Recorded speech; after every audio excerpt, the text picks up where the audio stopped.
Episode 17 Amelia Martin. ಈ case ತುಂಬಾನೇ serious ಇದೆ. ಆಪರೇಷನ್ ಮಾಡಿದ್ರು ಬದುಕೋದು ತುಂಬಾನೇ ಡೌಟ್ ಅಂತ ಹೇಳ್ತಾ ಅಲ್ಲಿರೋ ಡಾಕ್ಟರ್ಸ್ ಮಾತನಾಡ್ಕೊಳ್ತಾ ಇದ್ರು. ಹಾಗೆ ಪೇಷಂಟ್ ಒಳ್ಳೆ ರೆಪ್ಯೂಟೆಡ್ ಫ್ಯಾಮಿಲಿಯವರು.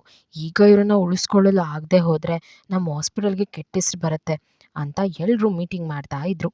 ಈಗ ಉಳಿದಿರೋದು ಕೆಲವು ಗಂಟೆಗಳು ಮಾತ್ರ. ಹೇಗಾದರೂ ಮಾಡಿ ಇವ್ರನ್ನ ಉಳಿಸ್ಕೊಳ್ಬೇಕು. ಇಲ್ಲದೆ ಹೋದರೆ ನಮಗೆ ಕಾಂಪಿಟೇಷನ್ ಕೊಡ್ತಾ ಬರ್ತಿರೋ ಹಾಸ್ಪಿಟಲ್ಗಳಿಗೆ ಪೇಷಂಟ್ಗಳು ಹೋಗ್ಬೋದು ಅಂತ ಡಾಕ್ಟರ್ಸ್ಗಳು ತುಂಬ ಯೋಚನೆ ಮಾಡ್ತಾಯಿದ್ರು.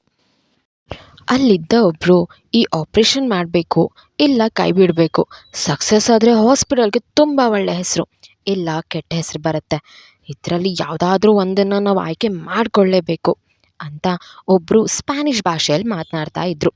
ಆಗ ಮತ್ತೆ ಒಬ್ಬ ಡಾಕ್ಟರ್ ಎದ್ದು ನಿಂತು, ಬೆಸ್ಟ್ ಕಾರ್ಡಿಯಾಲಜಿಸ್ಟ್ ಹಾಸ್ಪಿಟಲ್ ಈ ಲಾಸ್ ಆ್ಯಂಗಲ್ಸ್ ಅಲ್ಲಿ ಬೆಸ್ಟ್ ಕಾರ್ಡಿಯಾಲಜಿಸ್ಟ್ಗಳು ನಮ್ಮ ಹಾಸ್ಪಿಟಲಲ್ಲೇ ಹೆಚ್ಚಿರೋದು, ಹಾಗೂ ಬೇರೆ ಬೇರೆ ಕಂಟ್ರಿಯವರು ಇಲ್ಲಿ ಬಂದು ಟ್ರೀಟ್ಮೆಂಟ್ ಪಡೀತಾರೆ.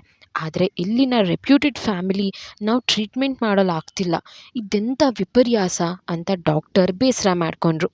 ಆಗ ಒಬ್ಬರು, ಸರ್, ನಾವು ಬೆಸ್ಟ್ ಕಾರ್ಡಿಯಾಲಜಿಸ್ಟ್ ಇನ್ ಲಾಸ್ ಎಂದು ಬಿರುದು ಪಡೆದಿರುವಂತಹ ಇಂಡಿಯಾ ಮೂಲವರಾದ ಡಾಕ್ಟರ್ನ ಕೇಳ್ಕೊಳ್ಳೋಣ ಅಂತ ಸ್ಪ್ಯಾನಿಷ್ನಲ್ಲಿ ಹೇಳಿದ್ರು.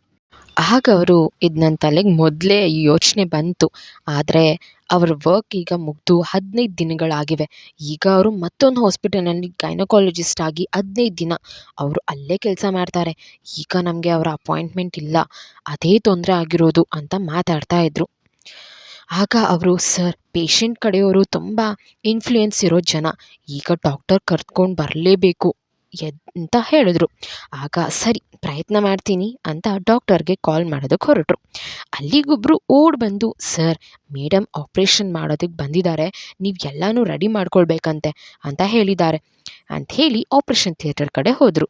ಆಪ್ರೇಷನ್ ಥಿಯೇಟರ್ನಲ್ಲಿ ತನ್ನ ಉದ್ದವಾದ ಕಪ್ಪು ಜಡೆಯನ್ನು ಮೇಲಕ್ಕೆ ಎತ್ತಿ ಕಟ್ಟಿದ್ರು. ಕಪ್ಪು ಕಣ್ಣು, ಬಿಳಿ ಚರ್ಮ, ಹಾಗೆ ಮುಖಕ್ಕೆ ಮಾಸ್ಕ್, ಕೈಗೆ ಗ್ಲೌಸ್ ಎಲ್ಲನೂ ಹಾಕ್ಕೊಂಡು ಕೈಯಲ್ಲೊಂದು ಚಾರ್ಟ್ ಹಿಡ್ಕೊಂಡು ರೋಗಿಗೆ ಇರೋ ತೊಂದರೆ ಏನು ಅಂತ ಲಾಸ್ ಏಂಜಲ್ಸ್ನ ಬೆಸ್ಟ್ ಕಾರ್ಡಿಯಾಲಜಿಸ್ಟ್ ಎಂದು ಹೆಸರು ಪಡೆದಿರುವ ಅಮೇಲಿಯಾ ಮಾರ್ಟಿನ್ ಚಾರ್ಟನ್ನು ಸೂಕ್ಷ್ಮವಾಗಿ ನೋಡ್ತಾ ಇದ್ಲು. ಹಾಸ್ಪಿಟಲ್ ಸೀನಿಯರ್ ಡಾಕ್ಟರ್ಸ್ ಅದೇ ಸಮಯಕ್ಕೆ ಅವ್ರು ಕೂಡ ಅಲ್ಲಿಗೆ ಬಂದರು. ಅವ್ರು ಬಂದು ತುಂಬ ಖುಷಿಯಾಯಿತು, ನೀವು ಬರದೇ ಹೋಗಿದ್ರೆ ಈ ಹಾಸ್ಪಿಟಲ್ಗೆ ತುಂಬ ಕೆಟ್ಟ ಹೆಸರು ಬರ್ತಿತ್ತು ಅಂತ ಹೇಳಿದ್ರು. ಆಗ ಅಮೇಲಿಯಾ ಮಾರ್ಟಿನ್ ನಗ್ತಾ, ಇಟ್ಸ್ ಓಕೆ, ನೀವು ನನ್ನ ಸೀನಿಯರ್, ನನಗಿದ್ದನ್ನೆಲ್ಲ ಕಲಿಸ್ಕೊಟ್ಟಿದ್ದು ನೀವೇ. ಈಗ ನಿಮಗೆ ವಯಸ್ಸಾಗಿದೆ, ಹಾಗಾಗಿ ಆಪ್ರೇಷನ್ ಮಾಡೋದಕ್ಕೆ ಕಷ್ಟ ಆಗ್ತಿದೆ. ಇಲ್ಲದೆ ಹೋದರೆ ನನ್ನೇ ನೀವು ಕರೆಸೋದಕ್ಕೆ ಬಿಡ್ತಿರ್ಲಿಲ್ಲ, ನೀವೇ ಆಪ್ರೇಷನ್ ಮಾಡ್ತಾಯಿದ್ರಿ ಅಂತ ಹೇಳಿ ನಕ್ಕಳು. ಹಾಗೆ ಇದು ನನ್ನ ಕರ್ತವ್ಯ ಅಂತ ಸ್ಪ್ಯಾನಿಷ್ ಭಾಷೆಯಲ್ಲಿ ಹೇಳಿ ಆಪ್ರೇಷನ್ ಥಿಯೇಟರ್ ಕಡೆ ಹೊರಟಳು. ಆಪ್ರೇಷನ್ ಥಿಯೇಟರ್ನಲ್ಲಿ ಲೈಟ್ ಆನ್ ಆಯಿತು. ಅಮೇಲಿಯಾ ಮಾರ್ಟಿನ್ ತುಂಬ ಸೂಕ್ಷ್ಮವಾಗಿ ಆಪ್ರೇಷನ್ ಮಾಡೋದಕ್ಕೆ ಶುರು ಮಾಡಿದ್ಲು. ಸುಮಾರು 7 ಗಂಟೆಗಳವರೆಗೆ ಬಿಡುವಿಲ್ಲದೆ ಆಪ್ರೇಷನ್ ಮಾಡಿ ಮುಗಿಸಿದ್ಲು. ಅವಳಿಗೆ ಸೀನಿಯರ್ ಡಾಕ್ಟರ್ ಸಹ ಸಹಾಯ ಮಾಡಿದ್ರು. ಆಪ್ರೇಷನ್ ಮಾಡ್ತಿದ್ದ ಡಾಕ್ಟರ್ಸ್ಗಳು ಸಮಾಧಾನವಾಗಿ ಉಫ್ ಅಂತ ಉಸಿರಾಡಿದ್ರು. 7 ಗಂಟೆಗಳವರೆಗೂ ಸತತವಾಗಿ ನಿಂತು ಆಪ್ರೇಷನ್ ಮಾಡಿ ಎಲ್ರಿಗೂ ಸುಸ್ತಾಗಿತ್ತು. ಅದರಲ್ಲೂ ಅಮೇಲಿಯಾ ಮಾರ್ಟಿನ್ಗೆ ಬಹಳ ಸುಸ್ತಾಗಿತ್ತು. ಅವಳು ಮಾಸ್ಕ್, ಗ್ಲೌಸ್, ಗೌನ್ ಎಲ್ಲನೂ ರಿಮೂವ್ ಮಾಡಿ ಫ್ರೆಶ್ ಅಪ್ ಆಗೋದಕ್ಕೆ ಮನೆಗೆ ಹೊರಟಳು. ಪೇಷಂಟ್ ವ್ಯಕ್ತಿ ಕಡೆ ಅವ್ರು ಬಂದು, ಏನಾಯಿತು ಅಂತ ಎಲ್ಲರೂ ಕೇಳಿದರು.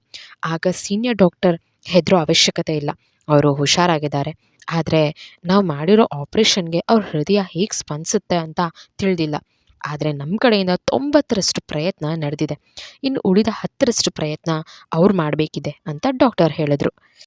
ಆಗ ಆ ಫ್ಯಾಮಿಲಿಯವರು ತುಂಬ ಖುಷಿಪಟ್ಟರು. ಹಾಗೆ ಈ ವಿಷಯ ಅಮೇರಿಕದ ಲಾಸ್ ಏಂಜಲ್ಸ್ನ ನ್ಯೂಯಾರ್ಕ್ ಪತ್ರಿಕೆಗಳಲ್ಲಿ ಪ್ರಕಟವಾಗಿತ್ತು.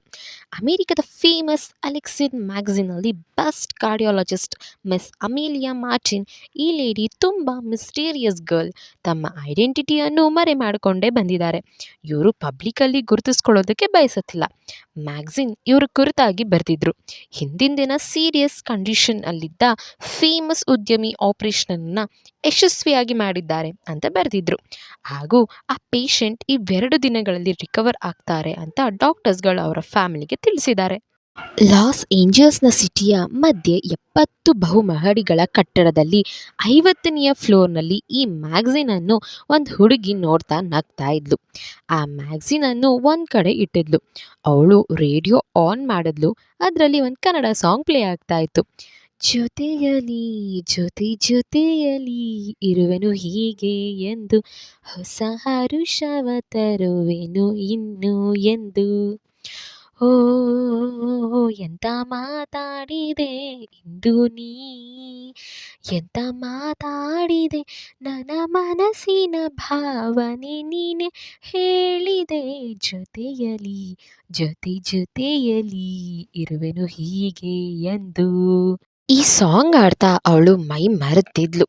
ಆಗ ಡೋರ್ ನಾಕ್ ಸೌಂಡ್ ಕೇಳಿಸ್ತು. ಆಗ ಅವಳು ಹೋಗಿ ಡೋರ್ ಓಪನ್ ಮಾಡಿ ನೀನಾ ಅಂದ್ಲು. ಅದಕ್ಕೆ ಯಾಕೆ ಹರ್ಷಪ್ರಿಯ, ನಾನು ಬರಬಾರ್ದು ಅಂತ ರೂಲ್ಸ್ ಇದೆಯಾ ಅಂದ್ಲು. ಅದಕ್ಕೆ ಹರ್ಷಪ್ರಿಯ ಹಾಗೇನೂ ಇಲ್ಲ ಎಮಿಲಿಯಾ ಬಾ ಅಂತ ಹೇಳಿದ್ಲು. ಆಗ ನಾನು ನಿನ್ನ ಜೊತೆ ಸೇರಿ ಕನ್ನಡದ ಬಗ್ಗೆ ಅದ್ರ ಪ್ರಭಾವ ನನ್ನ ಮೇಲೆ ಬಹಳ ಪ್ರಭಾವ ಬೀರಿದೆ, ಅದರಲ್ಲೂ ನಿನ್ನ ರೂಮಿಂದ ಶಂಕರ್ನಾಗ್ ಅವರ ಸಾಂಗ್ ಬರ್ತಾ ಇದೆ ಅಂತ ಒಳಗೆ ಬಂದ್ಲು. ಹರ್ಷಪ್ರಿಯ ಜೊತೆ ಎಮಿಲಿಯಾ ಸೇರಿ ಆ ಹಾಡು ಆಡೋದಕ್ಕೆ ಶುರು ಮಾಡಿದ್ಲು. ಪ್ರೀತಿ ಎಂದರೇನು ಎಂದು ಈಗ ಅರಿತೆನು, ಪ್ರೀತಿ ಎಂದರೇನು ಎಂದು ಈಗ ಅರಿತೆನು. ಸವಿನುಡಿಯಲಿ ತನುವರಳಿತು, ಸವಿಗನಸಲಿ ಮನ ಕುಣಿಯಿತು. ಒಲವಿನ ಈ ಮಾತಿಗೆ ಕರದಿಹ ಆ ನೋಟಕ್ಕೆ, ಕೊಡುವೆ ನಿನಗೆ ಬಾ ಪ್ರೀತಿ ಕಾಣಿಕೆ. ಜೊತೆಯಲಿ ಜೊತೆಯಲಿ ಇರುವೆನು ಹೀಗೆ ಎಂದು. ತಾನಾ ನಾನಾ. ಹರ್ಷಪ್ರಿಯ ಮೊಬೈಲ್ಗೆ ಟೀಸಾ ಎಂದು ಸ್ಕ್ರೀನ್ ಮೇಲೆ ನೇಮ್ ಬರ್ತಾ ಇತ್ತು. ಆದರೆ ಸಾಂಗ್ ಆಡಿಕೊಂಡು ಫೋನ್ ಬರ್ತಾ ಇರೋದನ್ನು ಎಮಿಲಿಯಾ ಕೂಡ ಗಮನಿಸಲಿಲ್ಲ. ಹರ್ಷಪ್ರಿಯ ಇರುವ 70 ಫ್ಲೋರ್ ಬಿಲ್ಡಿಂಗ್ ಬಳಿ ಒಂದು ಕಾರ್ ಬಂದು ನಿಂತ್ಕೊಳ್ತು. ಕಾರಿಂದ ಒಬ್ಬ ಹುಡುಗಿ ಕೆಳಗಿಳಿದ್ಲು. ಡೈರೆಕ್ಟಾಗಿ ಲಿಫ್ಟ್ ಬಳಿ ಬಂದು 50th ಫ್ಲೋರ್ನ ಬಟನ್ ಪ್ರೆಸ್ ಮಾಡಿದ್ಲು. ಲಿಫ್ಟ್ ಸೀದಾ ಹರ್ಷಪ್ರಿಯ ಇರೋ ಫ್ಲೋರ್ ತಲುಪ್ತು. ಅವಳು ರೂಮ್ ನಂಬರ್ 3024 ಬಳಿ ಬಂದು ನಿಂತ್ಕೊಂಡ್ಳು. ರೂಮಲ್ಲಿರೋ ದೃಶ್ಯ ಕಂಡು ನೋಡ್ತಾ ಮುಖದ ಮೇಲಿಲ್ಲದ ಕೋಪ ತಂದ್ಕೊಂಡು ನೋಡ್ತಾ ಇದ್ಲು.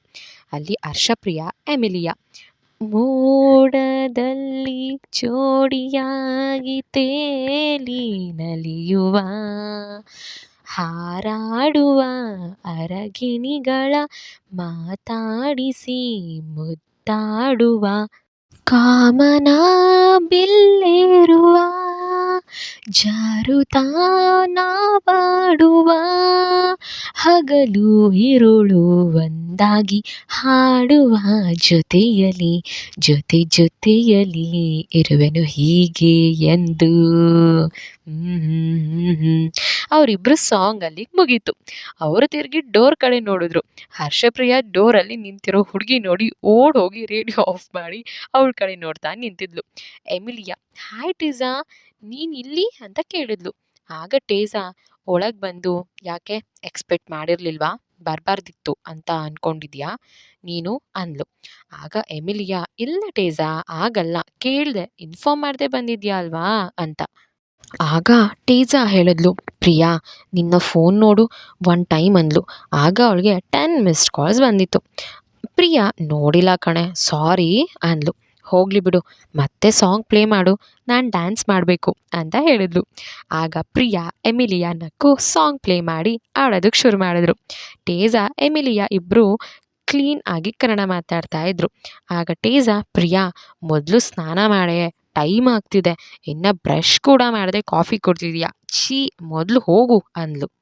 ಆಗ ಪ್ರಿಯಾ ಹೀ ಅಂತ ಇರೋ ಅಲ್ಗಳನ್ನೆಲ್ಲನೂ ಬಿಟ್ಟು ವಾರ್ಡ್ರೋಬಲ್ಲಿರೋ ಕೈಗೆ ಸಿಕ್ಕಿರೋ ಯಾವುದೋ ಒಂದು ಡ್ರೆಸ್ ತಗೊಂಡು ಸ್ನಾನ ಮಾಡೋದಕ್ಕೆ ಹೋದ್ಲು. 5 ನಿಮಿಷ ಆಗ್ತಾ ಇದ್ದ ಹಾಗೆ ಸ್ನಾನ ಮುಗಿಸಿ ಆಚೆ ಬಂದು ರೆಡಿ ಆಗೋದಕ್ಕೆ ಹೋದ್ಲು. ಟೇಸಾ ಎಮಿಲಿಯಾ ಪ್ರಿಯಾ ಬ್ರೇವ್ ಗರ್ಲ್ ಕಣೆ, ಎಷ್ಟು ಕಷ್ಟ ಫೇಸ್ ಮಾಡ್ತಾ ಇದ್ದಾಳೆ, ಈಗ ಎಷ್ಟು ಒಳ್ಳೆ ಪ್ಲೇಸಲ್ಲಿದ್ದಾಳೆ, ಆ ದಿನ ಯಾವ ರೀತಿ ನಮಗೆ ಸಿಕ್ಕಲು, ಅಷ್ಟು ಕಷ್ಟ ಫೇಸ್ ಮಾಡಿ ಅಮೇರಿಕಾದ ಬೆಸ್ಟ್ FM ರೇಡಿಯೋ ಸ್ಟೇಷನಲ್ಲಿ ಒಳ್ಳೆ ನೇಮ್ ಪಡ್ಕೊಂಡಿದ್ದಾಳೆ. ಅಮೇರಿಕಾಲಿರುವ ಇಂಡಿಯನ್ಸ್ ಇವಳಿಗಾಗ ಎಷ್ಟು ಜನ ಕನ್ನಡ ಕಲ್ತಿದ್ದಾರೆ. ಆದರೆ ಅವಳು ಇಂಡಿಯನ್ ಲ್ಯಾಂಗ್ವೇಜ್ ಜೊತೆ ಸ್ಪ್ಯಾನಿಷ್ ಇಂಗ್ಲೀಷಲ್ಲೂ ಮಾತಾಡಿದ್ರೆ ಅವಳಿಗೆ ಫ್ಯಾನ್ಸ್ ಬೇಸ್ ಇನ್ನೂ ಜಾಸ್ತಿ ಆಗುತ್ತೆ. ಆದರೆ ಇವಳು ಮಾತಾಡೋದೇ ಇಲ್ಲ ಅಂತ ಟೇಸಾ ಹೇಳಿದ್ಲು. ಆಗ ಅದೇ ಟೈಮಿಗೆ ಹರ್ಷಪ್ರಿಯ ಬಂದು ಸಾಕು ನಿಮ್ಮ ಮಾತು, ನಡಿ ಹೋಗೋಣ ಅಂತ ಹೇಳಿ ಸ್ಟುಡಿಯೋಗೆ ಹೊರಟರು. ಅಮೇಲಿಯಾ ಮಾರ್ಟಿನ್ ಹಾಗೆ ಹರ್ಷಪ್ರಿಯ ಯಾರು, ಈಗ ಹೀನಾ ಹರ್ಷದ್ ಎಲ್ಲಿದ್ದಾರೆ? ಹೀನಾ ಹರ್ಷದ್ ಲವ್ ಸ್ಟೋರಿಯಲ್ಲಿರೋ ಅಮಿಲಿಯಾ ಮಾರ್ಟಿನ್ ಹಾಗೂ ಹರ್ಷಪ್ರಿಯ ಕತೆ ಯಾಕೆ ಬರ್ತಿದೆ? ಇದನ್ನೆಲ್ಲ ಮುಂದೆ ನೋಡೋಣ ಬನ್ನಿ. Episode 18 world best youth business icon. Emilia ಟೇಜಾ ಮಾತಾಡ್ತಾ ಇರುವಾಗ ಅದೇ ಟೈಮಿಗೆ ಹರ್ಷಪ್ರಿಯ ಬಂದು ಸಾಕು ನಿಮ್ಮ ಮಾತು, ನಡಿ ಹೋಗೋಣ ಅಂತ ಹೇಳಿ ಸ್ಟುಡಿಯೋಗೆ ಹೊರಟರು. ಲಾಸ್ ಏಂಜಲ್ಸ್ನ you are love F M radio station ಅನ್ನೋ ಸ್ಟುಡಿಯೋ ಮುಂದೆ ಬಂದು ಕಾರಿಂದ ಕೆಳಗೆ ಇಳಿದ್ಲು. ಮೂವರು ಬರ್ತಿದ್ದನ್ನು ನೋಡಿ ಸ್ಟುಡಿಯೋ ಒಳಗಿದ್ದ ಹುಡುಗರು ಒಂದೇ ಕಡೆ 3 ಬ್ಯೂಟಿಫುಲ್ ಹುಡುಗಿಯರು ಅಂತ ಅವರನ್ನು ತಿನ್ನುವಂತೆ ನೋಡ್ತಾ ಇದ್ರು. ಆಗ ಅಲ್ಲಿಗೆ ಜಾರ್ಜ್ ಬಂದು, ಪ್ರಿಯಾ, ಎಮಿಲಿಯಾ, ಟೇಜಾ, ದಿನ ಇದೇ ಕತೆ ಆಯ್ತು ನಿಮ್ಮದು, ಬೇಗ ಬರೋಣ ಅನ್ನೋದೇ ಇಲ್ಲ ಅಲ್ವಾ ಅಂತ ಕೇಳ್ದ. ಆಗ ಪ್ರಿಯಾ ನಗ್ತಾ, ನಾ ಸ್ಟುಡಿಯೋದಲ್ಲಿ ಕೆಲಸ ಮಾಡೋದಕ್ಕೆ ಕ್ಯಾಮ್ರಾ ಮುಂದೆ ಏನು ಬರಬೇಕಾಗಿಲ್ಲ, ಅದಕ್ಕೆ ಮೇಕಪ್ ಏನೂ ಬೇಕಾಗಿಲ್ಲ, ಮೊದಲೇ ಬಂದು ಏನು ಮಾಡೋಣ ಅಂತ ಕೇಳಿದ್ಲು. ಆಗ ಜಾರ್ಜ್ ನಗ್ತಾ, ನೀನು ಹೇಳಿದ್ದು ನಿಜ, ಆದರೆ ಇವತ್ತು ಮೇಕಪ್ ಮಾಡ್ಕೋಬೇಕು. ಇವತ್ತು ನಮ್ಮ ಸ್ಟುಡಿಯೋಗೆ ಇಂಡಿಯನ್ ಸೆಲೆಬ್ರಿಟಿ ಇಂಟರ್ವ್ಯೂ ನೀಡೋದಕ್ಕೆ ಬರ್ತಾ ಇದ್ದಾರೆ. ಅವರು ಅಮೇರಿಕದ ಒಂದು ಮೂವಿಯಲ್ಲಿ ಆ್ಯಕ್ಟ್ ಮಾಡಿದ್ದಾರೆ. ಇಂದು ನೀನು ಅವರ ಇಂಟರ್ವ್ಯೂ ಮಾಡಬೇಕಾಗಿದೆ. ಆಗ ಹರ್ಷಪ್ರಿಯ, ಹೌದಾ, ಯಾರದು ಅಂತ ಕೇಳಿದ್ಲು. ಆಗ ಜಾರ್ಜ್ ಅವರು ಮಿಸ್ ವಿಂದ್ಯಾ ಭಟ್ ಅಂತ ಹೇಳ್ದ. ಆಗ ಅವಳು, ಹೌದಾ, ಸೂಪರ್, ನಾನು ಇಂಟರ್ವ್ಯೂ ಮಾಡ್ತೀನಿ ಅಂತ ಹೇಳಿ ಹೋದ್ಲು. ಆಗ ಜಾರ್ಜ್, ಈಗ ಮೇಕಪ್ ಮಾಡಿಸ್ಕೊಂಡೆ ಪ್ರೋಗ್ರಾಮ್ ಹೋಸ್ಟ್ ಮಾಡು, ಗೆಸ್ಟ್ ಬರೋದು ಇನ್ನೊಂದು ಹಾಳಾಗುತ್ತೆ ಅಂತ ಹೇಳ್ದ. ಆಗ ಪ್ರಿಯಾ, ಸರಿ ಜಾರ್ಜ್ ಅಂತ ಹೇಳಿ ಸ್ಟುಡಿಯೋ ಒಳಗೆ ಹೋದ್ಲು. ಟೇಜಾ, ಎಮಿಲಿಯಾ, ಜಾರ್ಜ್, ನಾವು ಪ್ರೋಗ್ರಾಮ್ ಹೋಸ್ಟ್ ಮಾಡೋದಕ್ಕೆ ಹೋಗ್ತೇವೆ ಅಂತ ಹೇಳಿದ್ರು. ಆಗ ಜಾರ್ಜ್, ನಿಮಗೂ ನಮ್ಮ ಅಮೇರಿಕನ್ ಸೆಲೆಬ್ರಿಟಿಯನ್ನು ಇಂಟರ್ವ್ಯೂ ಮಾಡಬೇಕು, ನೀವು ಸಹ ಹೋಸ್ಟ್ ಮಾಡಿಕೊಂಡು ರೆಡಿಯಾಗಿ ಅಂತ ಹೇಳ್ದ. ಆಗ ಇಬ್ಬರು ಓಕೆ ಜಾರ್ಜ್ ಅಂತ ಹೇಳಿ ಅಲ್ಲಿಂದ ಹೊರಟರು. ಸ್ಟುಡಿಯೋ ಒಳಗಡೆ ಪ್ರಿಯಾ ತಲೆಗೆ ಹೆಡ್ಫೋನ್ ಹಾಗೆ ಮೈಕ್ ಮುಂದೆ ಕುಳಿತುಕೊಂಡು, hi hello my lovely Indians, ಎಲ್ಲರೂ ಹೇಗಿದ್ದೀರಾ? ನಾನು ನಿಮ್ಮ ಪ್ರೀತಿಯ ಹರ್ಷಪ್ರಿಯ. ನಾನಂತೂ ನಿಮ್ಮ ಜೊತೆ ಮಾತಾಡೋದಕ್ಕೆ ವೆಯ್ಟ್ ಮಾಡ್ತಾ ಇದ್ದೀನಿ, ಬೇಗ ಕಾಲ್ ಮಾಡಿ ಮಾತಾಡಿ ಅಂತ ಹೇಳ್ತಾ, ಇವತ್ತು ಹಾಲಿಡೇ, ಎಲ್ಲರೂ ಪಾರ್ಟಿ ಪಬ್ ಅಂತ ಫುಲ್ ಎಂಜಾಯ್ ಮಾಡ್ತಿರ್ತೀರಾ ಅಂತ ತಿಳ್ಕೊಂಡಿದ್ದೀನಿ. ಇವತ್ತು ನಿಮ್ಮ ಡೇ ತುಂಬ ಸ್ಪೆಷಲ್ ಆಗಿರುತ್ತೆ. ಈ ಸಾಂಗಿಂದ ಅಂತ ಇಂಡಿಯನ್ ಸಾಂಗ್ ಪ್ಲೇ ಮಾಡಿದ್ಲು. ಅದರಲ್ಲಿ ಶಾರುಖ್ ಖಾನ್ ಅವರ ಓಂ ಶಾಂತಿ ಓಂ ಮೂವಿ ಸಾಂಗ್ ಪ್ಲೇ ಆಗ್ತಿತ್ತು. ಪ್ರಿಯಾ ಅವಳ ಅಸಿಸ್ಟೆಂಟ್ ಹೆಲ್ಪಿಂದ ಮೇಕಪ್ ಮಾಡ್ಕೊಳ್ತಿದ್ರು. ಅವರು ಮೇಕಪ್ ಮುಗಿಸಿದ್ಲು. ಅದೇ ಟೈಮ್ಗೆ ಸಾಂಗ್ ಕೂಡ ಮುಗೀತು. ಆಗ ಅವಳ ಸ್ಟುಡಿಯೋಗೆ ಕಾಲ್ಗಳು ಬರೋದಕ್ಕೆ ಶುರು ಮಾಡಿದ್ವು. ಅವಳು ಮೊಬೈಲ್ ಕಾಲ್ ಅಟೆಂಡ್ ಮಾಡಿ ಮಾತನಾಡೋದಕ್ಕೆ ಶುರು ಮಾಡಿದ್ಲು. ಯಾರಿದು, ಎಲ್ಲಿಂದ ಕಾಲ್ ಮಾಡ್ತಿದ್ದೀರಾ ಅಂತ ಇಂಗ್ಲೀಷಲ್ಲೇ ಮಾತಾಡ್ತಾ ಇದ್ಲು. ಆಗ ಒಂದು ಹುಡುಗಿ, ಹಾಯ್, ನಾನು ಹೀನಾ ಅಂತ, ಜನ್ವರಿಂದ ಅಂತ ಹೇಳಿದ್ಲು.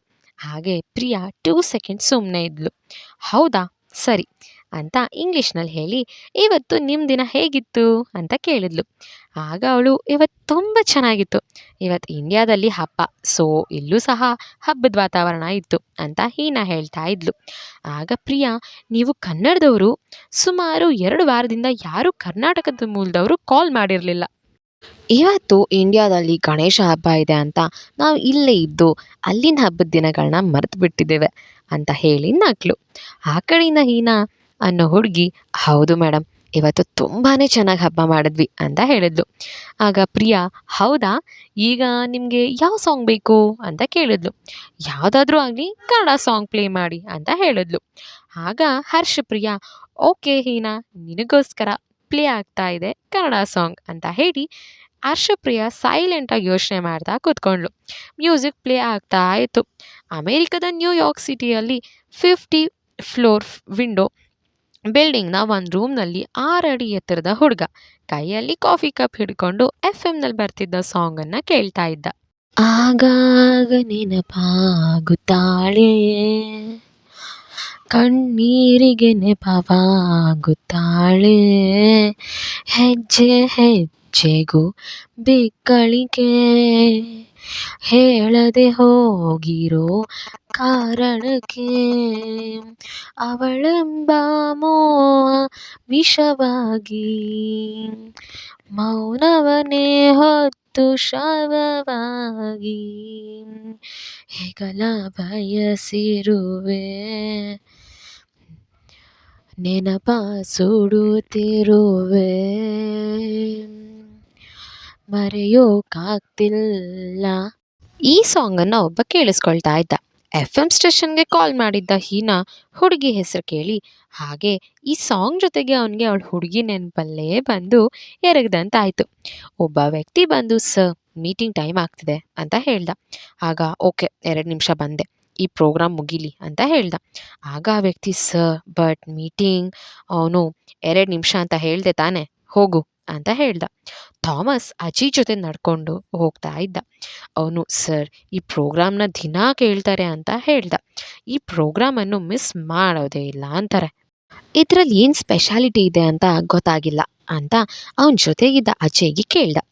ಆಗ ಅಜಯ್ ನಗ್ದ, ನೋಡು ಥಾಮಸ್, ಹಾಗೇನೆ ನಮ್ಮ ಸರ್ ಅವ್ರ ಬಗ್ಗೆ ತಿಳಿದು ಕೇಳ್ತಿಯಲ್ಲ ಅಂತ ಹೇಳ್ದ. ಎಫ್ ಎಂ ಸಾಂಗ್ ಮುಗಿತಾ ಇದ್ದಂತೆ ಆ ವ್ಯಕ್ತಿ ಮೇಲೆ ಇದ್ದ ಮತ್ತೆ ಎಫ್ ಎಂ ಅಲ್ಲಿ ಪ್ರಿಯಾ ವಾಯ್ಸ್ ಕೇಳ್ತು. ಆಗ ಅವಳು ಹೇಳಿದ್ಲು, ಮೈ ಲವ್ಲಿ ಇಂಡಿಯನ್ಸ್, ಇವತ್ತು ನಮ್ಮ ಇಂಡಿಯಾದವರಾದ ವಿದ್ಯಾ ಭಟ್ ಅಮೇರಿಕನ್ ಮೂವಿಯಾದ ದಿ ಗೋಸ್ಟ್ ಮೂವಿಯಲ್ಲಿ ಹೀರೋಯಿನ್ ಆಗಿ ಆ್ಯಕ್ಟ್ ಮಾಡಿದ್ದಾರೆ. ಇವತ್ತು ಅವ್ರ ಇಂಟರ್ವ್ಯೂ ಇದೆ, ಬನ್ನಿ ಅವ್ರ ಜೊತೆ ಮಾತಾಡೋಣ. ಹಾಗೆ ನೀವು ಸಹ ಕಾಲ್ ಮಾಡಿ, ನಿಮಗೆ ಈ ಮೂವಿ ಬಗ್ಗೆ ಇರುವ ಆಸಕ್ತಿ ಹಾಗೆ ಯಾವುದೇ ಡೌಟ್ ಇದ್ದರೆ ಚರ್ಚಿಸೋಣ ಅಂತ ಹೇಳಿ ವಿಂದ್ಯಾ ಭಟ್ ಅವರನ್ನು ಪ್ರೋಗ್ರಾಮ್ಗೆ ಇನ್ವೈಟ್ ಮಾಡಿದ್ಲು. ಆ ವ್ಯಕ್ತಿ ಇವ್ರ ಮಾತುಗಳನ್ನ ಕೇಳಿಸ್ಕೊಳ್ತಾ ಇದ್ದ. ಅಜಯ್ ಓಡ್ ಬಂದು, ಲೋ ಮಗ, ಬೇಗ ಬಾರೋ, ಮೀಟಿಂಗ್ ಟೈಮ್ ಆಗ್ತಾ ಇದೆ ಅಂದ. ಆದರೂ ಆ ವ್ಯಕ್ತಿ ಯಾವ ಮಾತನ್ನು ಕೂಡ ಆಡಲಿಲ್ಲ. ಆಗ ಅಜಯ್ ರೇಡಿಯೋ ಕಡೆ ಗಮನ ಕೊಟ್ಟ. ಎಫ್ ಎಂ ಪ್ರೋಗ್ರಾಮ್ ಇನ್ನೂ ನಡೀತಿತ್ತು. ಇವತ್ತು ಸ್ಪೆಷಲ್ ಪ್ರೋಗ್ರಾಮ್ ಅಂತ ಅವನಿಗೆ ಗೊತ್ತಾಯಿತು. ಆಗ ಅವನು ಆ ವ್ಯಕ್ತಿ ಹತ್ರ ಹೋಗಿ ಹರ್ಷದ್ ಅಂತ ಅವನ ಹೆಗಲ ಮೇಲೆ ಕೈ ಇಟ್ಟ. ಅವನು ಏನೋ ಅಂದ. ಇವತ್ತು ಸ್ಪೆಷಲ್ ಪ್ರೋಗ್ರಾಮ್, ಇನ್ನೂ 1 ಗಂಟೆ ಆದರೂ ಮುಗಿಯೋದಿಲ್ಲ ಅನಿಸುತ್ತೆ. ಇನ್ವೆಸ್ಟರ್ಸ್ ಕಾಯ್ತಿದ್ದಾರೆ.